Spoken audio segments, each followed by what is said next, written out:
तिच्या नावामुळे आमच्या नावाला एक वेगळी उंची मिळते ती राष्ट्रमाता राजमाता आई जिजाऊ, ज्यांचा विचार सतत धमन्यांमध्ये आमच्या वास करतो. क्रांतीचे सूर्य महात्मा ज्योतिराव फुले, आरक्षणाचे जनक राजश्री शाहू महाराज, खऱ्या अर्थाने ज्यांच्यामुळे चळवळीत एक वेगळ्या अंगानं वेगळ्या दिशेनं जाता आलं ते वैराग्याची मूर्ती गाडगे महाराज, राष्ट्रसंत तुकडोजी महाराज. आणि खरं म्हणजे ज्यांच्या व्यक्ती स्वातंत्र्याच्या अधिकारानं आज तुमच्या पुढं बोलायला उभं राहायला भेटतं, तुम्हालाही या सभागृहाच्या मंचामध्ये बसायला भेटतं, या सगळ्या पाहुण्यांना स्टेजवर बसायला मिळालं, ते तुमचे आणि आमच्या सर्वांसाठी श्वास असलेले, खरं म्हणजे आमच्या सगळ्यांचा जगण्याचा श्वास असलेले डॉक्टर बाबासाहेब आंबेडकर. खरं म्हणजे हे सगळं करत असताना धम्माचं पीठ हे अत्यंत जबाबदारीचं पीठ असतं. दुसऱ्या कुठल्याही कार्यक्रमात कसंही बोललं तर चालतं, पण धम्माच्या पीठावर बोलायला भेटणं हे सुद्धा एक संचित असावं लागतं, एक भाग्य असावं लागतं. इतक्या ताकदीचं हे धम्माचं पीठ असतं आणि या पीठावर उभं राहून बोलायला एक माणसाला लायकी असावी लागते. मला वाटतं नागेश पाटील तुम्ही मला त्या लायकीचं समजलं आणि धम्माच्या पीठावर बोलण्याची संधी उपलब्ध करून दिली, त्याबद्दल एकदा मनापासून जोरदार त्यांचं टाळ्या वाजवून स्वागत करा. हे सगळं बोलत असताना, हे सगळं सांगत असताना आज सगळी परिस्थिती आम्हाला कळते. एके काळात मोबाईलचं साधन नव्हतं, पत्रानं माणसाचा ख्याली खुशाली घ्यायची. आता मोबाईलवर एका मिनिटाच्या आत आम्ही एकमेकाला बोलतो. खरं म्हणजे माझ्या घरचं मी सांगतो, तुमच्या घरचं पाटील मला माहित नाही किंवा अनेकांच्या घरचं मला माहित नाही, पण भाजीत प्रॉब्लेम आला तर माझी बायको तिच्या आईला फोन लावते आणि विचारते की याच्यानंतर कसं केलं पाहिजे. इतक्या सगळ्या सुविधांचा आमचा काळ आलाय. आणि मग या सगळ्या काळामध्ये ज्या वेळेस खाण्यापिण्याची सोय नव्हती, ज्या वेळेस साधना आणि सुविधा नव्हती, अशा काळात माणूस पण घेऊन जगत होती. आज साधना सुविधा सगळं काही आमच्या जवळ आलं, पण तरीही आम्हाला वेगवेगळ्या धम्म परिषदेच्या माध्यमातून आमच्या डोक्याला खाजवावं लागतंय.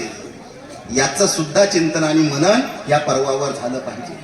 खरं तर धम्म परिषदेचं आयोजन धर्माला वळण लावणं, धर्माला वळण म्हणजे माणसाला वळण लावणं, माणसाला वळण लावणं म्हणजे खऱ्या अर्थानं समाजाला पुन्हा वळण लावणं, हे सगळं निसर्गाचं एक चक्र आहे. आणि म्हणून तथागत गौतम बुद्ध जे जगातले पहिले वैज्ञानिक ठरतात, जे सगळ्या संप्रदायाचा बाप ठरतात, सगळ्या संप्रदायाचं टोक, अतिशय जगातली कुठलीही चळवळ असू द्या, ती डावी असू द्या अथवा उजवी असू द्या, तिच्या खोलात जा, तिचं मूळ हे तथागत गौतम बुद्धच असतात, दुसरं कुठलंही असू शकत नाही. त्या तथागताच्या धम्म परिषदेच्या माध्यमातून, त्या विचारधारेच्या माध्यमातून आम्ही सगळी माणसं एकत्र येतो. खरं म्हणजे हे काम करणं म्हणजे एखाद्या लग्नाचा नवरी कंडा वरबाप आणि धम्म परिषदेचा आयोजक मला कधी कधी सारखाच वाटतो. आणि इतकी सगळी ती ससे वलपट त्याची असते. कुणीही बोललं नाही बोललं त्याला ते करुणा, प्रेम, ममता हे सगळं दाखवून राग पचून या सगळ्या कार्यक्रमाला पुढे घेऊन जायचं असतं. म्हणजे आयोजकाची एक अवस्था फार वेगळी असते. आणि म्हणून हे सगळं करत असताना आमची माणसं, आमची मुलं नव्या पिढीच्या दिशेनं, नव्या विचाराच्या दिशेनं या धम्माच्या कार्यामध्ये कशी येता येईल याबद्दलचा विचार करणं गरजेचं आहे. पूर्वीच्या काळामध्ये पैसा नव्हता, मी सांगितलं, साधनं नव्हती, पण धम्माचे नियम जास्ती पाळायचे. आज सगळ्यात जास्ती साधनं सुविधा आले, मग तो धर्म असेल का धम्म असेल, याचे नियम आम्ही पाळत नाहीत. आणि शिकलेली माणसं, उडारलेली माणसं नियम तोडण्यात पुढं असतात, असा माझा स्वतःचा अनुभव आहे. आणि म्हणून हे सगळं करत असताना आज असं म्हणावं लागेल की मी सूर्य मावळताना पाहिला, मी चंद्र मावळताना पाहिला आहे, पण आज पहिल्यांदा मला असं दिसतंय की दादा माझा देश मावळ तिकडे जातो की काय. इतकी प्रचंड आणि वाईट अवस्था आहे. आणि अशा वाईट अवस्थेत आम्ही आमचा स्वतःचा विचार करतो, देशाचा विचार करायला मात्र कुणाकडे वेळ नाही. देश सांगते मी, देश, जात, धर्म, पंथ हे सगळं खालचं. मुळात स्वातंत्र्य मिळवण्याकरता 150 वर्षाचा संघर्ष आम्हाला माहित आहे. ते स्वातंत्र्य आम्हाला मिळवावं लागलंय. आता आम्हाला लोकशाहीच्या राज्यामध्ये आम्ही श्वास घेतो, सगळं फुकट मिळालंय आम्हाला. म्हणजे तुमच्या माझ्या पिढीला बलिदान नावाचा प्रकार माहित नाही किंवा ते तुम्हाला आणि मला करावं लागलं नाही. सगळं रेडीमेड मिळालं आम्हाला. घटना सुद्धा एकदम ओके. घटनेतला बाबासाहेब आम्हाला चालतो, पण प्रत्यक्ष जगण्यातला बाबासाहेब आम्हाला चालत नाही. हा समाज सुद्धा बदलवण्याचं काम कोण करेल? नागेश पाटील. बाबासाहेबाच्या कायद्यानं आम्हाला सगळं घेता येतं, पण बाबासाहेबाचा माणूस आम्हाला चालत नाही, हे सुद्धा आम्ही समजून घेतलं पाहिजे. आणि म्हणून हे सगळं करत असताना हे चित्र बदलायचं असेल तर मला वाटतं या पीठाशिवाय, या धम्म परिषदेशिवाय माणसं बदलणार नाहीत, समाज बदलणार नाही, नवी पिढी बदलणार नाही. आणि जर नवी पिढी तिच्या खांद्यावर देश असतो, समाज असतो, जात असते, धर्म असते, आणि म्हणून ते खांदे अधिक प्रभावीपणे निर्माण करण्याची गरज असल्या कार्यक्रमाच्या माध्यमातून लोक म्हणतात किंवा एखाद्या कार्यक्रमाच्या ठिकाणी गेल्यानंतर जरा या राजकीय अँगलनं बोललं नाही पाहिजे. मला वाटतं राजकारणाला वळण लावण्याचं काम जर कोण करत असेल तर ते खऱ्या अर्थानं धम्मपीठ करतं, आणि म्हणून धम्मपीठाचा वचक हा राजसत्तेवर असला पाहिजे, तेव्हाच खऱ्या अर्थानं ती शिस्तीत चालेल. आणि म्हणून याचं सुद्धा चर्चा आणि विचार मंथन या पीठाहून झालं पाहिजे, केलं गेलं पाहिजे. नाहीतर आमचा वेळ पडल्यानंतर तर माणसं येतात, गोड गोड बोलतात, सांगतात, निघून जातात, आमचा वापर करतात, पण प्रत्यक्षात आमच्या हातात काय मिळतं का, तर ते आमच्या हातात काय पदरी जे पडायचं ते पडत नाही. तुम्ही सगळे एसटीनं फिरता का नाही? फिरता का एसटी ना?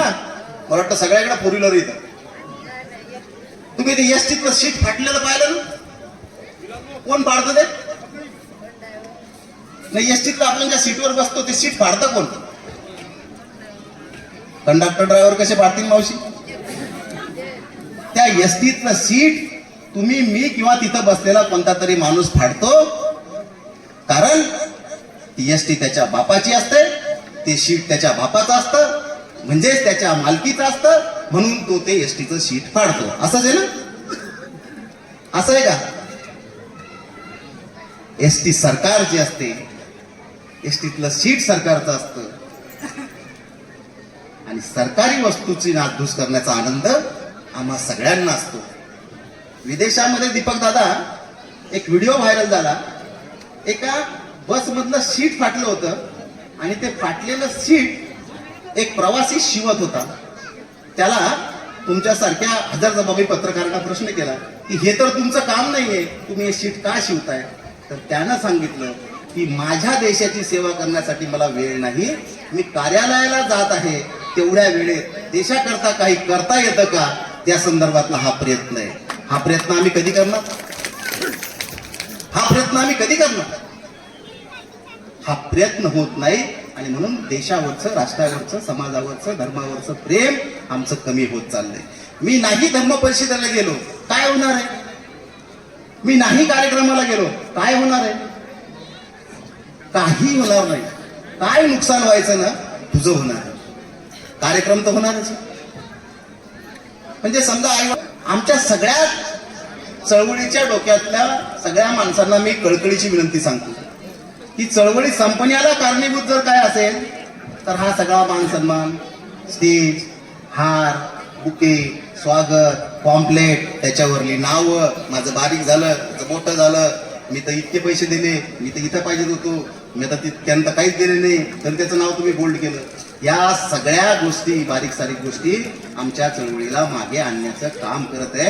आणि म्हणून या सगळ्या गोष्टीतून जर आम्ही बाहेर पडू शकलो तर खऱ्या अर्थानं बाबासाहेबाचं नाव घेण्याचा नैतिक अधिकार आम्हाला उरतो, अन्यथा तो अधिकार आम्हाला उरत नाही. हे सुद्धा आम्ही या प्रसंगाच्या निमित्तानं समजून घेतलं पाहिजे. चांगली पिढी राजकारणाकडे आली पाहिजे, चांगली पिढी धर्माच्या कामाला आली पाहिजे, चांगली पिढी समाजकारणात आली पाहिजे. सुधाकर गायधनी नावाचा एक कवी खूप सुंदर म्हणतो की सिंहासनावर बसल्याचा छंद असल्यानं राज्य करता येतं असं नाही. सिंहासनावर बसल्याचा छंद असल्यानं राज्य करता येतं असं नाही. चौकात सुरे तलवारी टाकून राज्य करता येतं. चौकात सुरे तलवारी टाकून राज्य करता येतं. मानणारे मानतात तोवर ठीक आहे, नाही तर मानेवर वार करणारे थोडे नाही. आम्ही तो वार करणारे होऊ शकतो का, हा एक आशावाद या प्रसंगाच्या निमित्तानं आपल्या समोर ठेवला पाहिजे. खरं म्हणजे सगळं बोलत असताना सगळंच काही आलबेल चाललं का, तर त्याचं उत्तर नाहीये. तुम्ही कोणत्याही पाहुण्याला विचारा, तुम्ही आता विचारा तुमच्या शेजारीन बाईने की आजी कसं चाललं, तर आजी काय म्हणते? काय म्हणते आजी? खुशाल आहे का मला विचारलं तुम्ही काय सांगा? हे पाटील जगातले खोटे उत्तर असलेले दोन प्रश्न आहेत. तुम्हाला जर कोणी विचारलं का कसं आहे, तुम्ही म्हणता ठीक आहे. तुम्हाला जर कोणी विचारलं का खुशाल आहे का, तुम्ही म्हणता खुशाल आहे. या जगामध्ये खुशाल असलेला माणूस शिल्लक नाही. म्हणजे आम्ही खोटं बोलतो की नाही? एकीकडे आम्ही एका विशिष्ट चळवळीला विरोध करतो नागेश पाटील, पण त्या चळवळीचा अभ्यास आम्ही कधी करत नाही. जी चळवळ आज देश चालवते, नव्हे तर देशातील सगळी सत्ता सूत्र तिच्या दोरांवर हलवते, ती चळवळ आमच्या विरोधामध्ये उभी राहते. त्या चळवळीचा अभ्यास आम्ही केला पाहिजे, कारण त्या सगळ्या चळवळीवाल्यांनी त्यांचा बेस आणि त्यांचा अभ्यास हे आमच्या चळवळीचे हिरोदत्त असलेले सगळे महामानव संत आणि राष्ट्रपुरुष आहे हे समजून घ्या. म्हणजे आमची माणसं आम्हाला कळेना, आमचे महापुरुष आम्हाला कळेना, आणि त्या महापुरुषांचा अभ्यास करून ते त्यांच्या चळवळी मोठ्या करत आहे, नव्हे तर आमच्या छाताडावर त्या चळवळी नाचवत आहे. आणि म्हणून हे समजून घेण्याची गरज आहे. हे कार्यक्रम, हे उपक्रम, हे सगळे या विषयाचं चर्चा मंथन विचार करण्याकरता आयोजितले जातात. त्याचं फलित झालं पाहिजे. नाही तर मग ज्या दिवशी धर्म परिषद होती तेव्हा महिनाभर आम्ही सगळेजण ओके असतो, आणि धम्म परिषद होऊन एक महिना संपला की पुन्हा कारे गाड्या कसं, तर तू म्हणशील तर मग अशा धम्मपीठाला किंवा धम्म परिषदेला हजर राहून आपला काही फायदा नाही. आमच्यातला वैज्ञानिक दृष्टिकोन, खरं म्हणजे मला खूप आनंद वाटतो जेव्हा जेव्हा मी धम्म परिषदेला जातो त्यावेळेस, कारण अतिशय शिस्तीतली माणसं, अतिशय आचरण करणारी माणसं, समतेचे विचार जगणारी माणसं जर भारतभरातल्या कुठल्या कार्यक्रमात येत असतील तर ती फक्त धम्म परिषदेला येतात. एकदा आपल्या स्वतःसाठी जोरदार टाळ्या वाजवा. आणि म्हणून या सगळ्या गोष्टीकडे जात असताना आत्ताच आमचे मित्र अगोदर ज्यांचं व्याख्यान झालं त्यांनी खूप सुंदर सांगितलं. आम्ही 10 रुपयाचा एक पेन घ्यायचा, आम्हाला किती रुपयाचा? 10. तर तो पेन घेताना सुद्धा आम्ही आमच्या मित्रांना विचारतो, हा घेऊ का नको? 10 रुपयाचा पेन हा सर, 10 रुपयाचा पेन घ्यायचा तर आम्ही विचारतो, हा घेऊ का नको घेऊ? मग 10 रुपयाची वस्तू घ्यायची, आता पुढचं म्हणत नाही, आम्हाला आली का? म्हणजेच आम्ही आमचं मेंदून स्वतंत्र झालो का? तर अनेक लोक कपडे घालतात म्हणून इच्छा नसताना त्याला आपल्याला माणूस म्हणावं लागतं. मग दुसरं वाक्य असं आहे की एखादा माणूस कपडे घालतो म्हणून त्याला माणूस म्हणावं लागतं, आणि एखादा प्राणी कपडे घालत नाही पण त्याच्यात आम्हाला माणूस पण दिसतं, मग आम्ही कपडे घालणाऱ्याला माणूस म्हणायचं का कपडे न घालणाऱ्या प्राण्याला माणूस म्हणायचं? हे सुद्धा तपासलं पाहिजे, याचं सुद्धा विचारमंथन केलं पाहिजे. अनेक प्राणी आहेत. कुत्रा नावाचा प्राणी किती इमानदारी वागतो. बैल गाय आपली सेवा करतात की नाही? लहान लेकराला जाऊ द्या बरं, मारतं कधी? मग आपल्यापेक्षा माणूस पण जर जनावरात येऊ शकतं तर आमच्यात काय येऊ नये? हा प्रश्न विचारण्यासाठी धम्म परिषद असते, या प्रश्नाचं उत्तर शोधण्यासाठी धम्म परिषद असते, आणि या सगळ्या प्रश्न उत्तराचं खल घरी जाऊन करायचं आणि ते आपल्या आयुष्यात रुजवायचं, याच्यासाठी धम्म परिषद असते. हे समजून घेण्याची गरज आहे. तुम्हाला सगळ्यांना लहानपणी शाळेत असताना एक गोष्ट शिकवल्या गेली असेल, विचारपीठावरल्या माणसांना सुद्धा शिकवली गेली असेल, डाव्या साईडला बसलेल्या माझ्या मान्यवरांना सुद्धा ती गोष्ट शिकवली असेल. ती गोष्ट अशी आहे, एक हुशार कावळा होता, माहिती ना? एक हुशार कावळा होता नागेश पाटील, आणि त्याला खूप तहान लागली आणि तो खूप फिरला, त्याला कुठंच पाणी दिसलं नाही. एका ठिकाणी एक रांजण होता आणि त्या रांजणाच्या खोल तळाशी त्याला थोडं पाणी दिसलं. त्याची चोच पाण्यापर्यंत पुरेना. मग तो गेला, एक खडा उचलला, राजनात टाकला, दुसरा खडा उचलला, राजनात टाकला, राजन खड्यांनी भरला, पाणी वर आलं, कावळा पाणी पिला आणि भूर उडून. मला 25 वर्षात मी राजनात खडे टाकतो, अजून पाणी वर आलेलं नाही. कावळ्याकडून कसं आलं मला माहिती नाही, पण आम्ही तपासलं नाही, कधीच तपासलं नाही, कारण आम्हाला प्रश्नच पडत नाही. आणि मग जर प्रश्न पडत नाही तर त्याची उत्तरं शोधण्याकरता कुठं जायची गरज निर्माण होत नाही. म्हणून माणसाला प्रश्न पडले पाहिजे, ते कुठलेही प्रश्न असो. कावळ्या चिमणीची गोष्ट आमच्या लहानपणी, हे सगळं मी काय सांगत आहे की या सगळ्या छोट्या छोट्या गोष्टीचा मेंदू संस्कार आमच्या मनावर झाला आणि म्हणून आम्ही असे बोगस निर्माण झालो. एक कावळ्या चिमणीची गोष्ट, एक होतं चिवचं घर, एक होतं काऊचं. तुम्ही तुमच्या नातवाला सांगितले असं ना माऊली, सांगितले की नाही? एक चिव असते, एक काऊ असते. काऊचं घर, बोला, काऊचं घर आणि चिवचं घर. चिवचं घर मेनाचं, काऊचं घर शेणाचं. एक दिवस काय होतं, मोठा पाऊस येतो, घर वाहून जातं है ना. असं सगळ्या कथा येतात. या कथेचा आणि दैनंदिन जगण्याचा कुठंच संबंध येत, तरी पण आम्हाला ती कथा लहानपणी माझ्या आजीने सांगितली. बरं, तुमचं माहित नाही. एक सुंदर कथा पुन्हा, म्हणजे तुम्ही सगळ्यांनी ऐकलेली आहे, तिची आठवण करून देतो. एक होता राजा आणि त्याला होत्या दोन, बोला ना, होत्या ना. मग जर मला जर माझ्या आजीनं ही कथा लहानपणी सांगितली की एक होता राजा, त्याला होत्या दोन राण्या, एक होती आवडती आणि एक होती ना आवडती, मग मी बी दोनचा गेम बसवणार नाही का? आहे की नाही? आणि तुम्ही मग मोठं झाल्यावर म्हणणार नाही शोभतं का तुम्हाला हे? ह्या सगळ्या छोट्या छोट्या गोष्टी आमच्या मेंदूत कोरल्या गेल्या. आदरणीय सर, आपण म्हणता ना विज्ञाननिष्ठ समाज निर्माण झाला पाहिजे. अहो सर, मी परीक्षा नळी 8वीत पाहिली हात लावून शाळेत. पृथ्वीच्या गोलाला हात लावावं हे कुतूहल होतं माझ्यासाठी, आणि त्या गोलला हात लावला मी 8वीत, म्हणून मास्तरनं मला मारलंय. मग ज्या शाळांमध्ये परीक्षा नळी ही शिक्षकाच्या हातातून बघितल्या जात असेल, पृथ्वीचा गोल हा फळ्याहून समजत असेल, कुतूहल म्हणून त्याला हात सुद्धा लावता येत नाही, कारण तो शाळेत एकच असतो. कुठला तर संस्था पुन्हा कुठून देईल, भाऊसाहेब शिक्षकाला बोलतील, भाऊसाहेब संस्थाध्यक्ष बोलतील. आणि मग अशा व्यवस्थेतून विज्ञाननिष्ठ समाज निर्माण करायची अपेक्षा आम्ही करतो. सर, हे कसं शक्य होईल? कसा विज्ञाननिष्ठ माणूस घडेल? कसा परिवर्तनवादी माणूस घडेल? अपेक्षा प्रचंड. आता काय लोक येतात आमच्यासारखे वक्ते येते, हा सकारात्मक दृष्टिकोन ठेवला पाहिजे, अमुक ठेवला पाहिजे. अरे मग तुमच्यावर टेन्शन आल्यावर तो दृष्टिकोन जातो कुठं?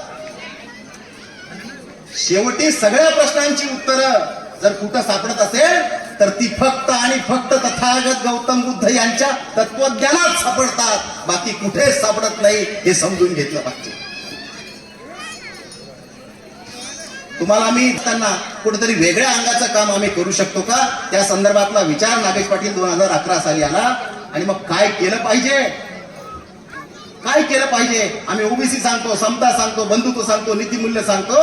आणि म्हणून विदर्भातली सगळ्यात मोठी बौद्ध पौर्णिमा साजरा करण्याचा बहुमान संयोजन समितीत एकही बुद्ध नसलेली माणसं घेतात. हे खऱ्या अर्थानं बाबासाहेबांच्या चळवळीचं यश आहे, हे आम्ही समजून घेतलं पाहिजे. बळीराजाची बळी स्मृती ती गेल्या 15 वर्षापासून आम्ही साजरी करतो. दिवाळीमध्ये तो कार्यक्रम असतो. एक चांगलं प्रबोधन, चांगल्या शेतकऱ्यांचा सत्कार, शेतीविषयी मातीविषयी जाण बाळगणाऱ्या लोकांचा सत्कार, असा सगळा भरीव कार्यक्रम त्या ठिकाणी. आणि म्हणून बहुजन जी लोक आहेत, ज्यांच्यासाठी लढणारी जी माणसं आहेत, त्यांचा इतिहास नव्या पिढीच्या मेंदूत आम्ही कोरू शकतो का, किंवा कोरल्या जावा यासाठीचं काम उभं केलं पाहिजे. खूप भाषणं केली, कंटाळा आला बोलायचा, आजही बोला वाटत नाही. किती बोलायचं? अहो इथं जर माऊलीचं, तुकोबाचं आणि बाबासाहेबाचं फुल्यांचं न ऐकणारी जर लोक असतील तर तुमचं माझं ऐकतील का खंडारे सर? असं वाटतं तुम्हाला? पण दुसऱ्या अंगाने हा विचाराला आम्हाला खांद्यावर घेऊन चालत राहावं लागेल की निदान हा विचार आम्ही एका जागी थांबून ठेवला नाही तर तो आमच्या रूपाने आम्ही प्रवाहित करू शकलो, याचं सुद्धा भाग्य आम्हाला मिळालं पाहिजे. आणि म्हणून तो विचार आणि त्या विचाराची परिवर्तनाची पताका खांद्यावर घेऊन आणि तुमच्या आणि माझ्यासारख्या कार्यकर्त्याला चालावं लागणार आहे. ते किती किलोमीटर चालावं लागणार ते मला माहित नाही, पण तुमच्या माझ्या धमन्यांमध्ये जोपर्यंत रक्त आहे, तुमचा माझा श्वास आबाधित आहे, तोपर्यंत तुम्हाला आणि मला हा चळवळीचा विचार केंद्र होऊन चालावं लागणार. आणि म्हणून हे सगळं करत असताना जातीपातीच्या भिंती पाडण्याचं काम हे आपल्या स्वतःला ठरवावं लागतं. कुठलाही कार्यक्रम असो जिथे एकही बौद्ध माणूस हजर नाही, तिथं बाबासाहेब सांगितलं पाहिजे, त्याला कार्यकर्ता म्हणायचं. तो आम्ही आमच्या सार्वजनिक जीवनात करतो. कारण बाबासाहेबांना एका माणसाकरता घटना लिहिली नाही, एका माणसाकरता काम केलं नाही. निवेदक साहेब एक घरकुल दिलं की सरपंच की जिंदाबाद म्हणतो आम्ही. एक सभागृह दिलं की जिल्हा परिषदेचा सदस्याची जिंदाबाद म्हणतो आम्ही. एक रस्ता एक नाली दिली की आमदार खासदाराचा जय जयकार करतो आम्ही. अहो हे सगळं दिलं हो, त्याचा जय जयकार का करू नये आम्ही? डॉक्टर बाबासाहेब आंबेडकरांचा भावना समजून घेतली पाहिजे. आज खंडारे सर राष्ट्रपुरुष, त्याला आपण काय म्हणू, नुसते फोटो पुरते मारले झाले, फोटो पुरते. त्याच्या पलीकडं घ्यावंच लागतो बा, फुले घ्यावंच लागतो बा. तुम्हाला एक सुंदर गोष्ट सांगतो, खरी खरी खरी खरी. मी ते पोस्टर बॅनर बनवणाऱ्याच्या दुकानात एक वेळेस बसलो होतो. पोस्टर बॅनर हे करतात ना, डिजिटल बॅनर. आणि मग तो बॅनर करायला एक कार्यकर्ता आला होता आणि त्या कार्यकर्त्याला तो बॅनर तयार करणारा, डिझाईन तयार करणारा माणूस विचारत होता की वर कोणते कोणते फोटो ठेवू, वर कोणते कोणते फोटो ठेवू. तर त्यानं सगळ्या महापुरुषांचे फोटो वर टाकले. बॅनर करणारा, डिझाईन करणारा सांगत होता की महात्मा फुलेंचा फोटो कट कर, कारण आमच्या गावात माळी नाही. सेवालाल महाराजांचा फोटो कट कर, आमच्या गावात बंजारा नाही. असे फोटो कट कट कट करत त्या बॅनर वाल्यानं, डिझाईन वाल्याकडून बॅनर फायनल करून दिले. त्या दिवशी मला प्रचंड अस्वस्थ झालं की जर जात आणि जातीची मतं पाहून राष्ट्रपुरुषाचे फोटो लावले जात असेल तर आमच्यासारख्या कार्यकर्त्यांना त्यांच्या सार्वजनिक आयुष्यात या हलकट पद्धतीने जर माणसाला फोटो लावणं म्हणजे त्या महापुरुषाचा अवमानच होतो. मताच्या गणिताचं गणित करून राष्ट्रपुरुषाकडे पाहिलं जातं, महामानवांकडे पाहिलं जातं, संतांकडे पाहिलं जातं आणि आम्ही सगळे ते लोक सहन करतो. निवेदक साहेब, तुमच्या माझ्यापेक्षा कुठं शाळेत न गेलेली माणसं भाग्यवान आहेत, आनंदी आहेत, मजेत आहेत. माणसं वाचलेली माणसं, हुशार झालेली माणसं, समाजात स्वतःला वेगळं समजणारी माणसं, आणि हीच माणसं आज समाजाला घातक करून पाहत आहे. आणि म्हणून ही माणसं सुद्धा तपासायची गरज या प्रसंगाच्या निमित्तानं होती आहे. पुन्हा म्हणावे आपले, आपला वाटतो हो, मी नेहमीच आम्हाला तो अधिकार अजिबात उरत नाही, हे सुद्धा समजून घेतलं पाहिजे. किती बोलायचं, किती काम करायचं, कुठपर्यंत करायचं? अहो साहेब, एकीकडं एक व्यवस्था इतकं डोनेशन देते, इतकी वर्गणी देते, पण त्याचा फोटो सुद्धा फेसबुक व्हॉट्सअपला येत नाही. अनेक संस्थानांना करोडो रुपयाचं दान टाकलं जातं, नाव सुद्धा सांगितलं जात नाही साहेब. आणि आमची माणसं आमच्या धम्म परिषदेला वर्गणी देतील 1000 रुपये आणि त्याच दिवशी विचारतील त्याला, हिशोबाला मला बोलवायचा, बरं हिशोबाला मला बोलवायचा. आणि मग अशा लोकांकडून आम्ही परिवर्तन अभिप्रेत करतो. अशा लोकांकडून आम्हाला अपेक्षा आहे की आम्ही बदलाव केला पाहिजे. कसं शक्य आहे? अहो, अंध भक्त काही तिकडच नाही, आपल्याकडे पिलंय अंध भक्त आहे. खंडारे सर, भक्तीचा मळा काही तिकडच नाही फुलला, इकडं पण नाही भक्तीचा मळा फुलला.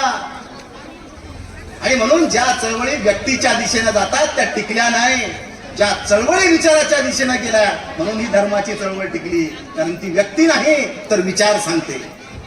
आणि म्हणून आमच्या चळवळीनं, आमच्या कार्यकर्त्यांना, आमच्या नेत्यानं, आमच्या माणसानं विचार सांगितला पाहिजे. मी कसा आहे ते सांगितलं पाहिजे. आज दिवसभरात तुम्ही किती माणसाला भेटा ते सांगणार. आपलं असं आहे, आपलं तसं आहे पाटील, आपलं अमुक आहे, आपलं तमुक आहे, ही इथून तिथून जी जमीन दिसती आपलीच आहे की नाही? असं आपल्या मनाला विचारलं पाहिजे ना. तुकोबा खूप सुंदर सांगतात की होय मनाशी संवाद, आपुलाची वाद आपणाशी. आपला वाद जगातल्या कुठल्या माणसासोबत नाही. आम्ही दिवसभर खोटं बोललो नाही ना, तथागत गौतम बुद्ध जगला आम्ही त्या दिवशी, असं समजून घ्या. आम्ही चालताना पायाखाली मुंगी मारू दिली नाही ना, जगलो आम्ही तथागत त्या दिवशी, असं समजून घ्या. आणि म्हणून हे सगळं जगणं तुमच्या आयुष्यात असलं पाहिजे. मी अत्यंत कृतिशील असा जगणारा एक कार्यकर्ता आहे. स्वतःबद्दल सांगणार नाही, पण गेली 15 वर्ष गाडगे बाबाच्या विचाराचा धागा पकडून महाराष्ट्रातल्या सगळ्या अनाथ, वंचित, HIV ग्रस्त आणि वृद्धाश्रमांना सातत्यानं दरवर्षी मदत पाठवण्याचं काम आमच्या सगळ्या कार्यकर्त्याच्या वतीनं, माझा लोकजागर परिवार म्हणून त्याच्या माध्यमातून आम्ही काम करतो. सिंध काम आहे, पूर्ण वेळ काम करतो, झुकून देऊन काम करतो. कशासाठी? तर संध्याकाळची झोप मला शांत लागली पाहिजे, माझा सुद्धा स्वार्थ, माझा सुद्धा स्वार्थ. आणि संध्याकाळची झोप जर शांत वागायची असेल तर दिवसभर चांगलं कर्म केलं पाहिजे. आणि कर्माची ताकद तुम्हाला सांगतो, नीती आणि कर्माची ताकद सोपी गोष्ट नाहीच. हे सगळं आमचंच आहे हो, हे सगळं आमचं उचललं अपडेट लोकांनी, ते आलं तिकून. आता हे योग प्राणायाम कुठून आले? हे आमचेच होते, असेच फिरून आले विदेशातून पुन्हा आमच्याकडे. आणि लोक म्हणते आता प्राणायाम करा, योग करा, अमुक करा, तमुक करा, तमुक करा. कोण याचा डेव्हलपर, कोण याचा शांत, कोण याचा शोधक? तथागत गौतम बुद्ध. हे सगळं तपासत जा, त्या विद्यापीठाचं मूळ सापडेल तुम्हाला. नाही कळत आम्हाला, कुठलीही गोष्ट घ्या तिचं मूळ तथागत गौतम बुद्ध सापडेल. आणि म्हणून आम्ही जगलेली नीती, आम्ही जगत असलेला धर्म, आम्ही करत असलेलं कर्म हे निश्चितपणे जगासाठी त्याचा काय परिणाम होतो माहित नाही, पण आपल्या स्वतःसाठी एक चांगला परिणाम होतो. तुम्हाला एक सुंदर एक कार्यकर्ता म्हणून आम्ही आमच्यात रुजून घेतली किंवा घेऊ शकतो का याबद्दलचा विचार या प्रसंगाच्या निमित्तानं झाला पाहिजे. अडचणी तर प्रत्येक, खूप अडचणी, कुठं जावं असा रस्ता नाही. कधी कधी ज्या दिवशी तुम्हाला असं वाटतं ना काय करावं सुचत नाही, कुठं जावं ते सुचत नाही, त्या दिवशी एकमेव जगातलं गुगल काम आहे. व्हॉट्सअप, फेसबुक वरलं नाही, इंटरनेट वरलं गुगल नाही. ज्या दिवशी काहीच सुचत नाही ना त्या दिवशी या सृष्टीच्या पटलावरलं एकच गुगल टाका, तथागत गौतम बुद्ध, तुम्हाला मार्ग सापडल्याशिवाय राहणार नाही. हे सुद्धा समजून घ्या. आम्ही आपल्या याच्यातच घेऊन घे, इकडला मेसेज तिकडं, तिकडला मेसेज तिकडं. आता सर एक, आणि मग आम्ही कुठं चाललोय ते शोधावं लागेल. ते आम्ही शोधत नाही. साध्या साध्या गोष्टी त्या आम्ही करत नाही. ज्या म्हणजे सर समाजकारणातली सगळ्यात मोठी गोष्ट काय माहितीये का? सगळ्यात मोठं सामाजिक जर काम कोणतं असेल ना तर मी ज्या विचाराचा आहे त्या विचाराची माझी बायको झाली पाहिजे, ही जगातली सगळ्यात मोठी समाजसेवा आहे. मी ज्या विचारानं जगतो माझी बायको तो विचार घेऊन जगते, तोच विचार माझ्या लेकरांचा असला पाहिजे. म्हणजे जर तुम्ही तुमच्या कुटुंबाचं वैचारिक परिवर्तन करू शकला तर जगात तुमच्या इतका मोठा कार्यकर्ता कोणताच नाही, तुमच्या इतका मोठा नेता कोणताच नाही. समाज बदलणे म्हणजे काय हो, देश बदलणे म्हणजे काय हो? ज्या वेळेस घराघरातली माणसं बदलू लागतात तेव्हा एक गाव बदलतं. एक गाव बदलायला सुरुवात केली की त्या तालुक्यातली गावं बदलतात, तालुके बदलले की जिल्हा बदलतो, जिल्हा बदलले की राज्य बदलतं, आणि सगळीच राज्य बदलली तर देश बदलल्याशिवाय राहत नाही. पण या बदलाची सुरुवात आमच्या कुटुंबापासून करावी लागते, हे मात्र आमच्या कोणाच्याही लक्षात येत. आम्हाला कसं आमच्या सोयीत आलं पाहिजे. आता तुम्ही साडी घेतली माऊली आणि विचारलं कशी घेतली साडी, चांगली आहे का? तुम्ही मला विचारलं साडी कशी आहे, चांगली आहे का? तर मी म्हणलं जरा हलकीच दिसते. तुम्ही काय म्हणसाल, हे काय समजतं? मी म्हणलं वा वा काय भारी घेतली, काय भारी घेतली. म्हणलं चांगला माणूस आहे बरं, नाही चांगला माणूस. असं गोड बोलणारी माणसं आमचा गळा चिरत नेतात. हे सगळं साध्या कपड्यावरून उदाहरण दिलं तुम्हाला. हे सगळं चळवळीत होतं, हे सगळं समाजकारणात होतं, हे सगळं राजकारणात होतंय. आणि मग असं जेव्हा चुकीचं होतं तेव्हा नको त्याला मोकांडे घेऊन बसावं लागतं. हे सुद्धा समजून घेतलं पाहिजे. ज्या वेळेस मला एका जणांना विचारलं की शेतकऱ्याच्या समस्या कधी संपतील, अरे ज्या दिवशी शेतकरी हा बॅलेटवर गेल्यावर सुद्धा शेतकरी असेल ना त्या दिवशी शेतकऱ्याच्या व्यथा संपतील. पण 364 दिवस आमचा शेतकरी असतो आणि बॅलेटवर बटन दाबायला गेला की तो कुठल्या तरी जातीचा असतो, तो कुठल्या तरी धर्माचा असतो, तो कुठल्या तरी गटाचा असतो, तो कुठल्या तरी तटाचा असतो. आणि मग मत टाकताना तो शेतकरी राहत नाही. आम्ही म्हणतो तरुणाईची भूमिका कधी बदलेल, तर तो मत टाकायच्या दिवशी सुद्धा तरुण असला पाहिजे. पण तो मत टाकायच्या दिवशी भक्त असतो ना सर, तो दादाचा भक्त, तो भाऊचा भक्त, तो तात्याचा भक्त, तो आत्याचा भक्त, तो भक्त असतो. त्याची गाडी डिझेल टाकून फुल व्हायला असती. 365 दिवस सर, 365 दिवस. शुभेच्छा 365 दिवसाच्या असल्या पाहिजे पुन्हा आम्हाला दिल्या तर, एका दिवसाच्या नाही. विचार हा 365 दिवसाचा जगावा लागेल. राजकारण 365 दिवसाचं करावं लागेल. समाजकारण 365 दिवसाचं करावं लागेल.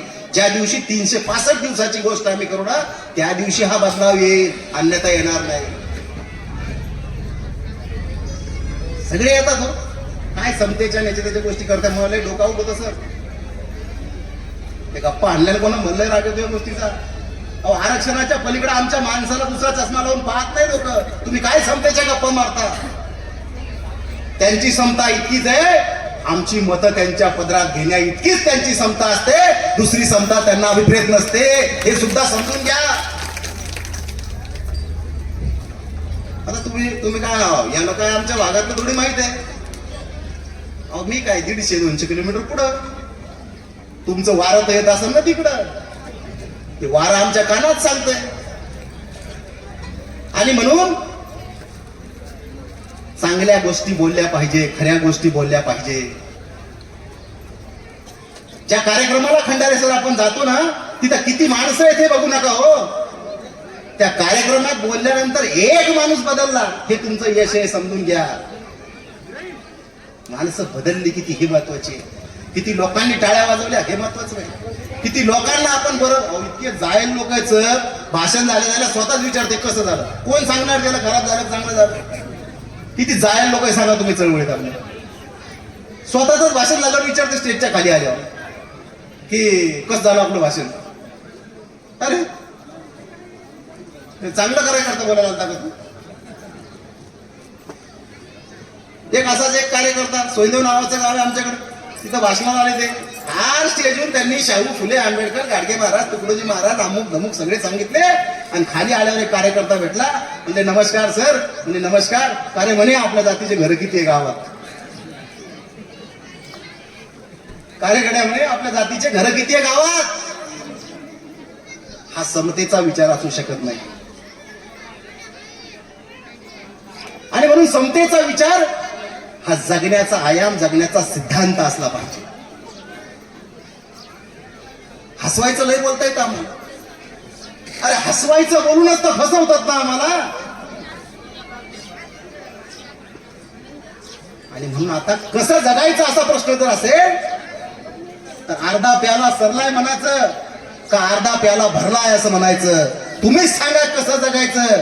कणत कणत का गाणं म्हणत. आणि गाणं बी कोणतं बी नाही म्हणायचं, बाबासाहेबाचंच म्हणायचं. आपले बी गाणे त्याच्या चालीवरच पुन्हा.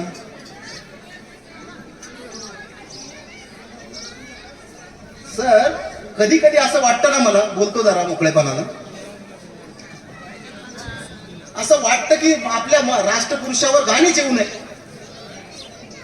कारण जगात सगळ्यात जास्ती गाणे आपल्या डॉक्टर बाबासाहेब आंबेडकरांवर आले. एकही गाणं लिहिलं नाही, एकही गाणं लिहिलं नाही.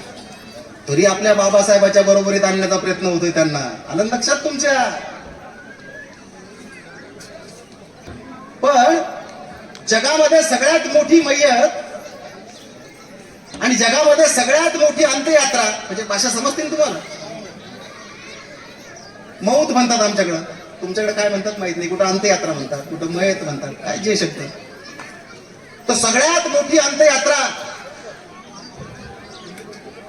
बाबासाहेबांची झाली, लक्षात ठेवा. म्हणजे त्या काळात 10 लाखाच्या वर माणसं होती. आणि सगळ्यात छोटी अंत्ययात्रा फक्त 7 माणसं होती, ती झाली मार्क्सची.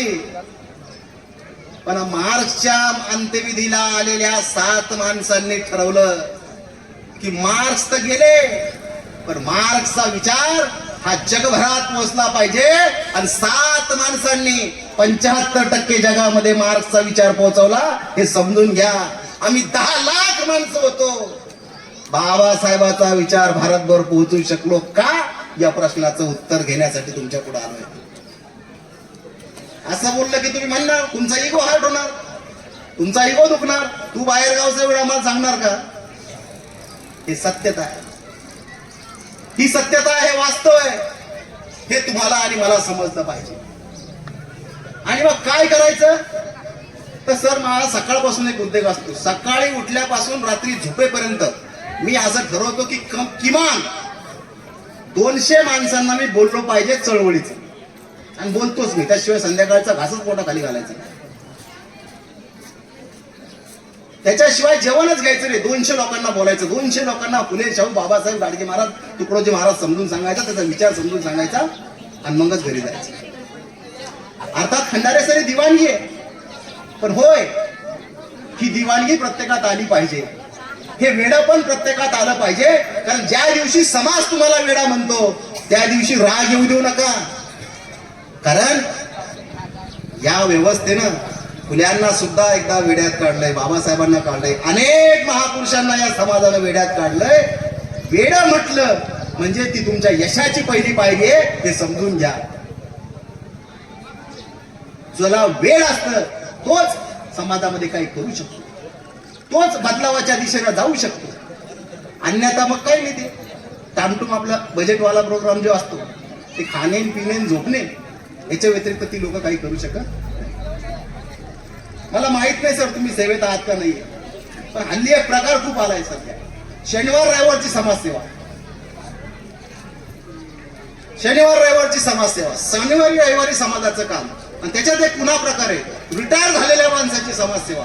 म्हणजे 60 वर्ष यानं समाजाच्या एका माणसाला हुंडलं नसतं, समाजाच्या एका माणसाचं काम केलेलं नसतं, आणि रिटायर झाल्यावर याला काही काम नसतं, आणि म्हणून मग त्याला समाज आठवतो, त्याला सामाजिक कार्यक्रम आठवतात, त्याला तुम्ही आठवता, त्याला मी आठवतो. हे सुद्धा ओळखलं पाहिजे सर. विचारलंय एका माणसाला की का रे बाबा तुमच्या गावातला अमुक अमुक माणूस आहे, आता नागेश पाटलाचं उदाहरण घेऊ की तो माणूस आहे काय करतो, आणि बोगस माणूस आहे, बोगस माणूस आहे. मी घाबरून गेलो, म्हणलं हा माणूस काय चोऱ्या बिऱ्या करतो का. नाही हो म्हणे, चोऱ्या वगैरे तर काही करत नाही म्हणे ते. बर मी म्हणलं मग ते काही धुरे गिरे करतात का दुसऱ्याचे. नाही हो म्हणे, धुरे पण करत नाहीत. बर म्हणलं काय खिसे खिसे आणतात काही ते. नाही म्हणे बा खिसे मारत नाहीत. बर म्हणलं काही चोऱ्या बिऱ्या करतात का. नाही हो म्हणे, चोऱ्या बी करत नाही. बर म्हणलं का काही आकडे बिकडे खेळतात का ते वरलीचे. म्हणे ते बी करत नाहीत ते. म्हटलं अजून काय असेल. म्हणलं पत्ते घेते. म्हणे पत्ते बी खेळत नाहीत ते. म्हणलं का भांडणं करणं करते का ते. म्हण नाही भांडणं बी नाही करत ते. बर म्हणलं दारू बिरू पेते ते. म्हण नाही दारू बी पेत नाहीत ते. मी सांगितलेल्या गोष्टीत वाईट गोष्ट शिल्लक राहिली का खाली, राहिली का. मग हे सगळंच करत नाही तरी तो माणूस काय म्हणे, ते माणूस लय बोगस आहे म्हणे, ते माणूस लय. अशा वेळेस समजून घ्या ते पुढचा माणूस बोगस नसतो, याला दुसऱ्याचा चांगलं पण सहन नाही होत. म्हणजे आमच्या एका मित्राने गाडी घेतली. कोणती गाडी होती, बलेनो काय ती बलेनो काहीतरी गाडी घेतली. गाडी घेतली त्यांना आमच्या सगळ्या मित्रांना सांगितलं गाडी घेतली म्हणे आपण येईल. लगेच दुसरा मित्र काय नाही, ही कशाला घेतली म्हणे, दुसरी घ्यायला पाहिजे होती, तिचा आवरेज नाही खास आहे म्हणे. तुम्ही म्हणलं बा त्यानं दुसरी घ्यायला पाहिजे होती, ठीक आहे. तुमच्याकडे किती गाड्या आहे म्हणजे आपल्याकडे काही नाही. म्हणलं मग राहू द्या ना, तुम्ही 2-4 घ्या मग द्या मध्ये. हे सगळं असं तुम्ही अनेक कार्यक्रमाचं आयोजन करता, कटाळून जातो माणूस. त्याच्यात चट कार्यक्रम झाला आम्ही नेमकं धकेल बिकेल असतो आयोजक म्हणून एकदम. त्याच्यात एक कोण का हो आम्ही दिसलो नाही तुम्हाला. बर बर बर बर बर तुम्ही पाटलाला विचारा. मी कुठल्याही कार्यक्रमाच्या आयोजकाला सांगतो आपलं नाव नका छापून, फोटो नका छापून, टाइम आणि वेळ सांगा येऊन जाऊ तिथे. काही रमायचं नाही त्या वानगिरी. आम्ही अजून तिथेच. त्याच्यात एक भारी लोक पुन्हा ना, सगळेच अंधभक्त तिकडे नाही, काही आमच्यात सुद्धा आहे. आणि ते शोधायचे, आणि ते शोधण्याचं माध्यम फक्त चळवळ असू शकते. चळवळीशिवाय दुसरं नाही. चळवळी मजबूत झाल्या पाहिजे, निकोप राहिल्या पाहिजे. त्याच्यासाठी काय आहे तर धम्म आहे. तो त्याला वळण लागेल, तो त्याला दिशा देईल. आणि हे होण्यासाठी हे सगळं आहे. आज आमचा आणि तुमचा काय संबंध आहे? ना मी तुमच्या नात्याचा, गोत्याचा, जातीचा, पातीचा, धर्माचा, पण होय तुमचं माझं या नात्या पलीकडचं एक नातं आहे. आणि होय मी तुमचा पाहुणा आहे, होय मी तुमच्या गणगोतातला आहे, कारण तुमचा आणि माझा बाप एक आहे, डॉक्टर बाबासाहेब आंबेडकर. तुमचं माझं रक्ताचं नातं नसेल, पण तुमचं माझं विचाराचं नातं आहे. आणि विचाराचं गणगोत हे शाहीचं गणगोत हे रक्ताच्या गणगोतापेक्षा मोठं असतं, असा मानणारा मी कार्यकर्ता आहे. आणि होय म्हणूनच विचारानं माणसं भेटत जातात, माणसं मिळत जातात, माणसं बोलत जातात. भंडारे सरांबद्दल ऐकलं होतं चळवळीत. आज नागेश पाटलांनी मला जर बोलवलं नसतं तर भेट झाली असती ना आपली. असंच फेसबुक व्हॉट्सअप पाहत राहिले असते. सर तुमची भेट झाली असती, माझी अजिबात झाली नसती. हे विचार आहे. विचार माणसाला माणसं देत जातात. आम्ही खूप सांगतो आमच्या खिशात कधीच पैसे नसते. 24 वर्षात याचा काय मिळणार नाही सर आता. 10 वेळा सांगतो गुगल ओपन करा तुम्ही महाराष्ट्राचं आणि बोटा खालच्या गावाचं नाव सांगा. तुमच्या पाहुण्याला तिथं मदत, दवाखाना असन दवाखाना, जेवण असन जेवण. काय आहे ही उंची कोण देतं? तर ही उंची केवळ आणि केवळ सामाजिक उत्तरदायित्व करताना, काम करताना जी चळवळीची माणसं भेटली, ती चळवळच तुम्हाला एवढी नातेगोती देऊ शकतात. नाहीतर आमच्या नातेवाईकाला आम्ही फोन करतो, काव कुठे आहे, तर ते म्हणतो काऊन काय होतं, नाही मी आलतो कारंजात. अरे राजा हो मी तर बाहेर आलो हो लेका, तू मला 1 घंटा अगोदर फोन करायला पाहिजे होता. थांबलो असतो घरी, घरीच असतो तुम्ही पा. चळवळीत असं होत नाही. चळवळीतल्या कार्यकर्त्याला फोन करू द्या. हॅलो, हा मी बोलतोय, हा बोला भाऊ. अरे भाऊ कारंजात होतो, भाऊ आलोच 5 मिनिटात. रक्ताच्या नात्याला मागं टाकते चळवळीचं नातं, लक्षात ठेवा. आणि म्हणून चळवळीत आलं पाहिजे, चळवळीत काम केलं पाहिजे. झोप लागायची असं शांततेत जरा सामाजिक काम केलं पाहिजे, थोडं धम्माचं काम केलं पाहिजे. आणि थोडं केलेल्याच्या पैकी 100वा भाग जगला पाहिजे. तो 100वा भाग ज्या दिवशी कृतीच्या अर्थानं आम्ही जगतो, तर एक वेगळ्या प्रकारचा आनंद येतो. अंतदीप भाऊ काय, आता मी तर काही सांगू नाही भाऊ तुम्हाला, तुम्ही तर खूप मोठी माणसं आहे. सर माझ्यासारखा कार्यकर्ता जो घडत जातो ना, तो फक्त त्या विचाराने. लोक चमत्कार म्हणतात ना साहेब, जिथं तुमचं ज्ञान पोहोचत नाही ना, जी गोष्ट तुम्हाला कळत नाही ना, ती गोष्ट तुम्हाला चमत्कार वाटते. लक्षात घ्या. आजही इतके वर्ष होऊन परिपूर्णतः तथागत गौतम बुद्धाला सर्व बाजूनी कुणीही समजून घेऊ शकला नाही. का? तर तिथं आम्ही पोहोचलो, किती गोष्ट आम्हाला अजूब असणार वाटू लागते. होय बुद्ध असा विचार करा, बुद्धांनी असं सांगितलं, कारण काय आमची अक्कल तेवढी नसते. आणि मग आम्हाला त्याच्या मग काय वाटत. बुद्ध विज्ञान निष्ठा सांगतात, बुद्ध माणूस पण सांगतात. इथल्या करुणेचा विचार जर कुणा केला असेल जगाच्या पाठीवर, तर तो तथागत गौतम बुद्धांनी केला. म्हणून सगळ्या चळवळी, सगळे महापुरुष, त्यांची नाळ आणि त्यांचं नातं केवळ तथागत गौतम बुद्धाशी जाऊन जुळतं, हे सुद्धा आम्ही समजून घेतलं पाहिजे. माणसं बदलली पाहिजे. काय केलं पाहिजे त्यांना बदलायचं? असं तर काही कारखाना नाही. माणूस इकून टाकला आणि तिकून निघला की ओके झालं परिवर्तन त्याचं, असं होतं का?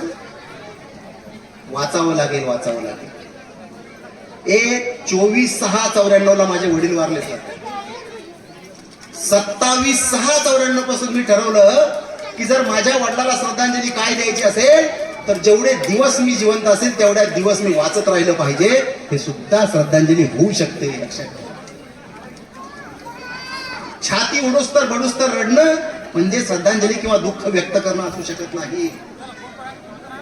जगाच्या पाठीवर मृत्यू संस्काराला सुद्धा चांगला संस्कार फक्त तथागतच म्हणतात. लक्षात घ्या.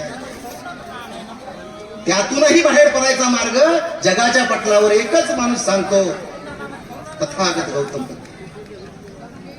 मग एवढं सगळं सांगणार जर आमच्या जवळ असेल तर आम्हाला हरवण्याची ताकद कुणातच असता कामा नाही. दारोदारी आम्हाला हरवते लोक. का तर आम्ही सगळे मशगूल आहोत आमच्या संसारात. आम्ही सगळे रम्मान आहोत आमच्या कुटुंबात. आम्ही सगळे रम्मान आहोत आमच्या लेकराबाळात. त्याच्या पलीकडे आम्हाला काही दिसेल असतं. आणि हे सगळं संपलं की मग समाज दिसतो, मग सामाजिक उत्तरदायित्व दिसतं.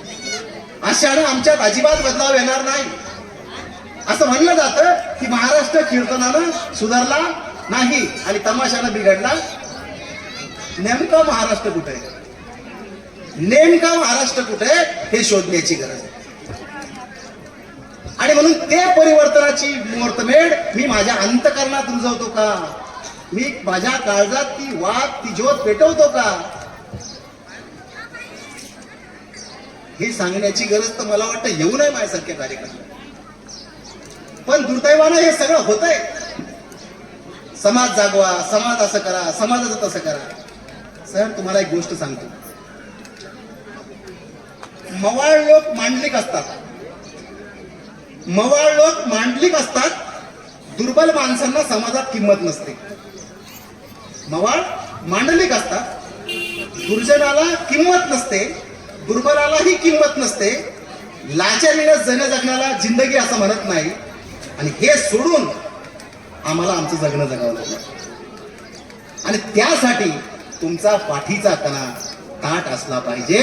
तो फक्त तथागत गौतम बुद्ध आणि डॉक्टर बाबासाहेब आंबेडकर पुढंच वाकला पाहिजे. त्याचे पाय त्याचे हात दादा भाऊच्या पायाला लागता कामा नये. तर खऱ्या अर्थानं परिवर्तन आले, तर खऱ्या अर्थानाचा बदलाव आम्हाला आणावा लागेल. पण त्यासाठी आपल्या घागरीचं तोंड हे वरच्या दिशेनं असलं पाहिजे. आपली घागर जर उपडी असेल तर मग किती प्रबोधन झालं, किती परिषदा झाल्या आणि अजूनही काही झालं तर मला वाटत नाही त्याच्यात बदलाव होईल. आणि हा सगळा बदलाव जर करायचा असेल तर ती रुजवणूक आमच्या संस्कारात झाली पाहिजे, आमच्या कुटुंबात झाली पाहिजे. मला आमची मूळ प्रवृत्तीपासून बाजून जाण्याकरताचं प्रबोधन जर कुठून होतं तर ते मला वाटतं या असल्या धम्म परिषदेच्या माध्यमातून होतंय. म्हणून त्या धम्म परिषदेला बळ देण्यासाठी आम्ही सगळ्या माणसांनी समोर गेलं पाहिजे अशी एक अपेक्षा आपल्या सर्वांकडे या प्रसंगाच्या निमित्तानं करतो. मला आपण बोलवलं, माझा जो मान सन्मान केला त्याबद्दल मी आपल्या सर्वांचे मनापासून आभार मानतो. खास करून नागेश पाटलांचे, वंदनाताईंचे मनापासून आभार मानतो. आपल्या सर्वांना धन्यवाद देतो. थांबतो. जय हिंद, जय महाराष्ट्र, जय भीम.